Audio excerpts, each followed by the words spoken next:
और ये गिलहरी है। पहाड़ कुछ बातें गिलहरी से कहना चाहता है। ए गिलहरी, तुझे हो शर्म तो पानी में जाके डूब मरे। जरा सी चीज है, इस पर गुरूर क्या कहना। ये अकल और ये समझ, ये शऊर क्या कहना। खुदा की शान में ना चीज चीज बन बैठी, जो बेशऊर हो यूं बदतमीज बन बैठी। तेरी बिसात है क्या मेरी शान के आगे, जमीन है बस्त मेरी आन बान के आगे।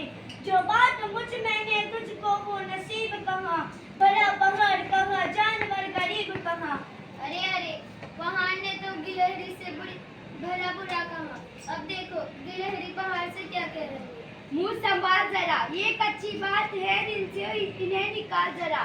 जो मैं बड़ी नहीं तेरी तरह तो क्या परवाह, नहीं है तू भी तो आखिर मेरी तरह छोटा।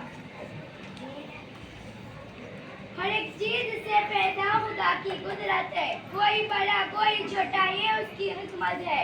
बड़ा जहां मैं तुझको बना दिया उसने, मुझे दरख्त पे चढ़ना सिखा दिया उसने। कदम उठाने की ताकत नहीं जरा तुझमें, निरी बड़ाई है खूबी है और क्या तुझमें। जो तू बड़ा है तो मुझसा हुनर दिखा मुझको, ये चाल यही जरा तोड़ कर दिखा मुझको। हमें ये सबक से क्या नसीहत मिली।